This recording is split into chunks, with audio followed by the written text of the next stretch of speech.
नमस्कार, IND inside में आप सभी का स्वागत है। आपके साथ मैं हूं प्रशंसा। सिवनी जिले में एक हैरान कर देने वाले घोटाले का पर्दाफाश हुआ है। केवलारी तहसीलदार ऑफिस में एक क्लर्क पर 11 करोड़ 16 लाख का घोटाला करने का आरोप लगा है। इसके लिए लिपिक ने कागजों में 279 लोगों को मृत लिख दिया। दरअसल सिवनी जिले के तहसील कार्यालय केवलारी में पदस्थ सचिन दहायत नाम का क्लर्क अकाउंट सेक्शन देखता था। इसी कार्यभार और पद पर उसने ऐसा खेल किया जिससे हड़कंप मचा हुआ है। आरोपी ने कागजों पर जिंदा लोगों को मरा दिखाया। साथ ही कई ऐसे फर्जी नाम भी सामने आए हैं जिनको मरा बताकर उनके नाम से फर्जी आदेश बनाकर शासन से 4-4 लाख रुपए की राहत राशि स्वीकृत करा ली। ये पूरा घोटाला आरबीसी 64 के अंतर्गत किया गया है। बता दें कि जब भी किसी किसान, भूमिहीन व्यक्ति या आर्थिक रूप से कमजोर व्यक्ति की मृत्यु पानी में डूबने, सर्पदंश, आकाशीय बिजली गिरने या ऐसे दूसरे कारणों से होती है तो सरकार के राजस्व विभाग की ओर से आरबीसी 64 के तहत 4 लाख रुपए की सहायता राशि स्वीकृत की जाती है। तहसीलदार ने लिपिक के खिलाफ एफआईआर दर्ज करा दी है। फिलहाल आरोपी फरार है। वहीं बीजेपी विधायक राकेश पाल ने मामले की जांच एसआईटी से कराने की मांग की है। जिला में कभी ऐसे घोटाले या ऐसे बड़े भ्रष्टाचार का कभी कोई ऐसा खुलासा नहीं हुआ। ये पहला अवसर होगा कि भारतीय जनता पार्टी के शासन में एक विकास खंड मुख्यालय में 11 करोड़ रुपए की राशि का गबन और घपला और भ्रष्टाचार हुआ है। यहाँ से जो विधायक जी हैं उनकी जवाबदारी है। ये संभव नहीं है कि एक व्यक्ति इतना बड़ा घोटाला अकेले, वो भी एक क्लर्क लेवल का आदमी कर सके। इसमें तो निश्चित रूप से पूरी चैन होगी। उसका आवंटन देने वाले, उस आवंटन का ऑडिट करने वाले, उसकी समीक्षा करने वाले, ये सारे लोग इसमें लिप्त होंगे, तब तो इतनी बड़ी धनराशि का घोटाला हुआ। ये जानकारी अभी मिली है, उसमें कहना क्या है, वो दोषी है, उसको सजा मिलना चाहिए। लेकिन मेरा ऐसा मानना है कि अकेला वो शामिल नहीं, इसका इन्वेस्टिगेशन अच्छे से होना चाहिए। इसमें और भी लोग शामिल हैं, क्योंकि एक अकेला व्यक्ति करोड़ों रुपए का घोटाला और लेन देन जो है एक अकेला नहीं कर सकता। इसके साथ कोई ना कोई जो है एक ग्रुप है, और जो कि इन्वेस्टिगेशन में सामने आना चाहिए। लोगों को जो हम राहत राशि देते हैं उसका इस तरह से घोटाला हुआ है, और इसकी सूक्ष्मता के साथ जो है सीआईडी जांच करें या फिर सीबीआई को रिकमेंड करें कि इस पूरे जो 11-20 करोड़ रुपए जो लोग बता रहे हैं कि इतने बड़ा घोटाला हुआ है, उसने फेक मामले बनाकर जो है किया है। सहायता राशि प्रदान की जाती है। इस सहायता राशि प्रदान करने के प्रावधानों का दुरुपयोग करते हुए तथाकथित आरोपी जो है सचिन दहायत, उसके द्वारा विभिन्न मामलों में जिनकी मृत्यु हुई थी उनके और एक ही व्यक्ति के नाम पर कई बार बार राहत राशि के प्रकरण बना करके वो राहत के अलग अलग अकाउंट्स में पैसा ट्रांसफर किया गया है। सब मिलाकर के अभी तक जो प्रारंभिक तौर पर जानकारी और छानबीन में तथ्य आया है, लगभग 81 बिल इसमें लगाए गए हैं, जिसमें विभिन्न खातों में पैसा ट्रांसफर किया गया है। ये सभी खातेदारों की जानकारी ली जा रही है, और उस पर जो बोगस केस पाए जाएंगे उनके विरुद्ध भी कार्रवाई इसमें की जाएगी। तो चलिए इसी घोटाले को और भी ज्यादा समझने की कोशिश करते हैं कि आखिरकार इतना बड़ा घोटाला हुआ कैसे। जिम्मेदारों से भी हम बातचीत करेंगे, लेकिन सबसे पहले हमारे संवाददाता जितेंद्र हमारे साथ जुड़ गए हैं, उनका रुख करते हैं। जितेंद्र, क्या ये संभव है कि इतना बड़ा स्कैम एक क्लर्क अकेले कर ले? जी बिल्कुल प्रशंसा, हम आपको हमारे दर्शकों को बता दें कि मध्य प्रदेश सरकार लगातार प्राकृतिक आपदाओं से शिकार होने वाले जो लोग होते हैं उनके परिजनों को सहायता राशि के रूप में 4 लाख अधिक से अधिक जो योजना है उनका लाभ देने का प्रयास करती है। वहीं इनका संचालन जो बैठे मुख्यालय पर बैठे अधिकारी है वो यहाँ पर करते हैं। और अब केवलारी, सिवनी जिले के केवलारी तहसील में ये मामला निकल के सामने आया है, जहाँ एक 3rd ग्रेड के कर्मचारी के द्वारा, सचिन दहायत के द्वारा लगभग 11 करोड़ की जो राशि है, 11 करोड़ 16 लाख की राशि का गमन किया गया है। और उसमें सीधा ये प्रथम दृष्टया जांच में ये सीधा आरोप लगा है कि फर्जी लोगों के जो है यहाँ पर नाम कैसे राहत शासकीय योजना के तहत राशि निकाली गई है, कुछ लोगों को जिंदा हैं उसमें भी उनको मार दिया गया है। तो एक बड़ा घोटाला सिवनी जिले के अंदर, ये पहला तो घोटाला बहुत ज्यादा बड़ा है और बड़े लोग भी इसमें संलिप्त तो हो सकते हैं। आप बने रहिए जितेंद्र, हमारे साथ आपके पास लौटूंगी मैं। हमारे साथ जनपद अध्यक्ष केवलारी से रणजीत सिंह ठाकुर जी जुड़ गए हैं। स्वागत है रणजीत जी आपका ING 24 में। सबसे पहले मेरा सवाल यही रहेगा, कानो कान के आप लोगों को खबर नहीं पड़ी, इतना बड़ा घोटाला हो गया, ना ही SDM को जानकारी है, आप तो जनपद अध्यक्ष हैं, क्या आपको मसले की जानकारी थी? इस मामले में मैं कहना चाहूंगा कि क्योंकि अभी ये घोटाला 2019 से चालू था और हमारे जो इससे पहले आचार संहिता लगी हुई थी और आचार संहिता के बाद में जब ऑडिट की बारी आई तो ऑडिट में फिर ये मामला निकल करके आया। और इसमें मैं बेबाक होकर अपनी राय रखना चाहूंगा कि केवल बाबू को सिर्फ बलि का बकरा बनाया जा रहा है, क्योंकि सिर्फ बाबू अकेला इतने बड़े घोटाले को अंजाम नहीं दे सकता। इस संबंध में आपको मैं बताना चाहूंगा कि इसमें संभावना ये भी कि इस क्षेत्र के जनप्रतिनिधि, पूर्व जनप्रतिनिधि जिस दौरान ये घोटाला हुआ, तात्कालीन जनप्रतिनिधि से लेकर के सभी अधिकारी वर्ग इसमें शामिल है। अपने आप को बचाने के लिए इशारा किस ओर है आपका, क्या लग रहा है कौन लोग इसमें शामिल हो सकते हैं? SDM, कलेक्टर या फिर विधायक, कौन शामिल हो सकते हैं? इसमें सम्मिलित हैं, क्योंकि मैं निश्चित रूप से इस बात को अस्वीकार करता हूं, सिरे से खारिज करता हूं कि सिर्फ एक चतुर्थ श्रेणी कर्मचारी वो कहां से मृत्यु प्रमाण पत्र लाएगा, कहां से नोटशीट, जब तक नोटशीट नहीं चलेगी और तहसीलदार की ID से हुई है ना। शासन ऐसी योजनाओं का TL के माध्यम से प्रति सप्ताह समीक्षा करती है, तो ये क्या आंकड़े प्रस्तुत कर रहे थे? क्या 4 लाख की राशि शासन की नजर में एक बहुत छोटी सी राशि है जिसको गंभीरता से नहीं लिया गया? इसीलिए इसमें तहसीलदार, नायब तहसीलदार से संबंधित और मुझे तो संदेह कि इसमें उच्च अधिकारी भी सम्मिलित हैं, क्योंकि एक सब्जी बेचने, फल बेचने वाले के खाते में भी 1 करोड़ पहुंच गया है। एक एक खाते में 20-20 बार राशि डाली गई। तो जिम्मेदार जिनकी ID से ये भुगतान हुआ है, तहसीलदार या नोटशीट SDM महोदय के द्वारा चलाई जा रही थी, तो ये क्या आंख बंद करके हस्ताक्षर कर रहे थे? और जिस इन लोगों को आप बता रहे हैं कि आप भी इस बात से इत्तेफाक रखते हैं कि एक अकेला क्लर्क इतना बड़ा घोटाला नहीं कर सकता। जब ये पूरा मामला आपके संज्ञान में आया तो आपने क्या कुछ किया इस पूरे मसले पर? इस संबंध में मेरे द्वारा तहसीलदार जी से संपर्क करने का प्रयास किया गया, पर उनके द्वारा मुझे कोई जानकारी नहीं दी गई। शुक्रिया आपका हमारे साथ जुड़ने के लिए और तमाम बातचीत के लिए। और जितेंद्र भी हमारे साथ बने हुए थे, उनका भी बहुत शुक्रिया हमारे साथ जुड़ने के लिए। तो देखिए, पूरा मसला हमने उठाया है, अब देखना होगा कि कब तक इस पूरे मसले की जांच होती है और क्या कुछ कार्रवाई की जाती है। तो करोड़ों का घोटाला सामने आया है। सिवनी जिले के केवलारी तहसीलदार ऑफिस के एक क्लर्क पर 11 करोड़ 16 लाख का घोटाला करने का आरोप लगा है। बड़ा आरोप है। इस पूरे मसले को लेकर कई सवाल भी खड़े हो रहे हैं कि आखिरकार एक क्लर्क ने इतने करोड़ों का घोटाला कैसे कर लिया। सवाल ये भी उठ रहे हैं कि कई वरिष्ठ अधिकारी भी इसमें शामिल हो सकते हैं। और बड़ा सवाल तो ये भी है कि इतना बड़ा घोटाला हो जाता है और कानो कान किसी को भी फर्क नहीं पड़ता है, किसी को भी खबर भी नहीं रहती कि इतना बड़ा घोटाला हो गया। अब ये पूरा मामला जब मीडिया ने उजागर किया, उसके बाद हालांकि मामले की जांच की जा रही है, फिर भी नायब तहसीलदार इस पूरे मामले की जांच कर रहा है। क्या आपको लगता है कि इतना बड़ा घोटाला हो जाता है और नायब तहसीलदार से इस मामले की जांच करानी चाहिए? उच्च स्तरीय जांच तो इस पूरे मसले पर होनी चाहिए। हमारे साथ संवाददाता जितेंद्र भी बने हुए, उनका रुख करेंगे। जितेंद्र, जिस तरीके से आप भी जिक्र कर रहे थे, बता भी रहे थे कि क्या एक क्लर्क के लिए ये संभव है कि इतना बड़ा घोटाला कर लेता है, और क्या 4 लाख की राशि का गबन करना एक व्यक्ति के तहत, और पूरा जो घोटाला हुआ है 11 करोड़ का हुआ है, तो क्या ये संभव है? देखिए प्रशंसा, अगर बेसिकली नियमानुसार बात करी जाए तो एक क्लर्क जिसका काम होता है फाइल इधर से उधर करना, और चूंकि लगातार उसमें जो है तहसीलदार इसमें होते हैं, नोट शीट जो तैयार होती है वो अनुविभागीय अधिकारी SDM इसकी नोट शीट बनाते हैं।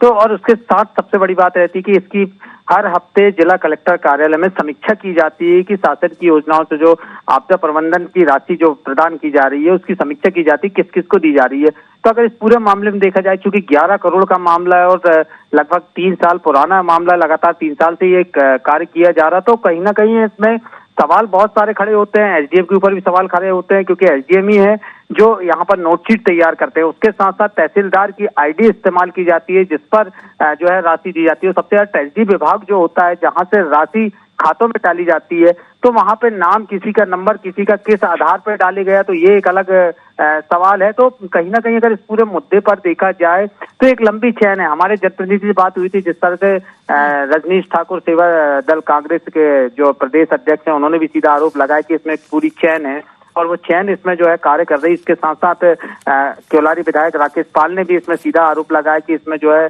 कहीं ना कहीं एक लंबी चैन है और इसमें बड़े स्तर पर जांच होना चाहिए। लेकिन आप सबसे बड़ा बात हमारे दर्शक समझ सकते हैं, सोच सकते हैं कि इतने बड़े 11 करोड़ के मामले की जांच कराई जा रही है तो सिर्फ और सिर्फ एक नायब तहसीलदार से, वो नायब तहसीलदार जो तहसीलदार से भी छोटा होता है, तहसीलदार के अधीनस्थ कर्मचारी होता है, वो इस मामले की जांच कर रहा है। तो कहीं ना कहीं अलग ही पूरे मामले में अगर समझा जाता है तो जिला प्रशासन इन दोषियों को 11 करोड़ की कार्रवाई में सिर्फ एक थर्ड करके कर्मचारी को बलि का बकरा बनाते हुए बाकी सभी को बचाने का प्रयास किया जा रहा है। जी बिल्कुल। और किन लोगों के खाते में ये पैसे ट्रांसफर किए गए थे जितेंद्र, क्योंकि जिन लोगों को मृत घोषित किया गया उनके डॉक्यूमेंट्स का भी यहाँ पर इस्तेमाल किया होगा, कई ऐसी चीजें होंगी, तो ये सब चीजें कैसे हुई, इतना बड़ा घोटाला कैसे संभव है? जी बिल्कुल, इसमें टोटल अगर आप देखा जाए तो नियमानुसार देखा जाए तो जिसके मृतक होते उसके परिवार में राशि जाती है, लेकिन यहाँ पर ऐसा नहीं हुआ है। इस पूरे केस में जिंदा लोगों को मृत बताया गया, फिर अपने से जुड़े लोगों के खाते नंबर देकर जो है उनके खातों में राशि डलवाई गई है और उसके बाद सीधा उनसे राशि वापस ले ली गई है। कुछ से बैंक अकाउंट के माध्यम से राशि वापस ली गई, कुछ से नगद वापस ली गई। और सबसे बड़ी बात, इसमें कियोस्क बैंक के संचालक भी शामिल हो सकते हैं। तो हमारी जो जांच चल रही, जो पड़ताल चल रही है, उसके आधार पर स्पष्ट सामने निकल के आ रहे हैं कियोस्क बैंक के संचालक है, वो भी इसमें शामिल है। कुछ बहुत सारे युवा वर्ग हैं जिनको जानकारी नहीं थी, उनको फंसाया गया और उनके अकाउंट में पैसे डाल के उनसे वापस मांगे गए और इस पर ये कहा गया कि सरकारी योजना की राशि गलत अकाउंट में चली गई। तो कहीं ना कहीं अगर बात करें, तहसील विभाग की बात करें, तो इस विभाग से भी काफी लेन देन होता है, क्योंकि शासन की योजना का सारी राशि इसी विभाग से हितग्राहियों के खाते में डाली जाती है। तो एक पूरा चैन चला है और उस चैन सिस्टम में अगर आप देखा जाए तो तहसीलदार, एसडीएम और मॉनिटरिंग, क्योंकि जिला कलेक्टर कार्यालय से मॉनिटरिंग होती है, वो मॉनिटरिंग में लापरवाही बरती गई है। तो कहीं ना कहीं एक लंबा जो चैन सिस्टम है ये है। 11 करोड़ की राशि यूं ही छोटी राशि नहीं होती है, बहुत लंबी राशि होती है और शासन की महत्वाकांक्षी योजना जो जरूरतमंद को राशि देने के लिए योजना बनाई गई थी, उससे घोटाला किया जा रहा है। तो कहीं ना कहीं एक बड़ा घोटाला मध्य प्रदेश के सिवनी जिले में निकल के सामने आया, केवलारी तहसील में। लेकिन इस घोटाले में सम्मिलित लोग जो हैं बहुत लंबे हैं, लेकिन जो कार्रवाई की जा रही है, जो जांच की जा रही है, कराई जा रही है, वो एक छोटे से कर्मचारी जांच कराई जा रही है, जो कहीं ना कहीं संदेह के घेरे में आता है। जी प्रशंसा। जितेंद्र, जिस तरीके से आप जिक्र कर रहे हैं कि एसडीएम की भूमिका भी संदिग्ध है, कलेक्टर की भूमिका भी संदिग्ध है, तो पूरे मामले को लेकर इन लोगों का क्या कहना है, क्या रुख सामने आया? देखिए, इस पूरे मुद्दे की अगर बात की जाए, प्रशासनिक स्तर पर बात की जाए, जिला कलेक्टर मीडिया से इस पूरे मामले पर रूबरू होना नहीं चाहते, किसी प्रकार की जानकारी वो मीडिया को दे नहीं रहे हैं। भाई दूसरी बात करी जाए तो जो तहसीलदार हैं अमित सिंह जी, जितेंद्र, हमारे साथ जिला उपाध्यक्ष श्रीराम ठाकुर जुड़ गए हैं, भाजपा के जिला उपाध्यक्ष हैं। स्वागत है आपका श्रीराम जी। ING 24 में इतना बड़ा घोटाला हो गया है केवलारी तहसील कार्यालय में, इसकी कानो कान भनक नहीं पड़ी किसी को भी, ऐसा कैसे संभव है? क्या आपको लगता है कि एक क्लर्क जो फाइल इधर से उधर करता है इतना बड़ा घोटाला कर देगा? जी नमस्कार जी। निश्चित रूप से यह सिवनी जिले का राजस्व विभाग का सबसे बड़ा आज तक का घोटाला है जो केवलारी विधानसभा में हुआ है। क्लर्क तो एक माध्यम है, इसके पीछे जो अन्य लोग हैं, जांच होगी, उसमें निश्चित रूप से सभी दोषी लोग जो सामने आएंगे और इसके लिए माननीय मुख्यमंत्री जी के संज्ञान में, हमारे प्रदेश के अध्यक्ष BD शर्मा जी के संज्ञान में लाने के लिए हमारे जिले के अध्यक्ष आदरणीय आलोक दुबे जी से बातचीत हमारी हुई है, वहां के स्थानीय हमारे पार्टी के कार्यकर्ताओं की भी हुई है।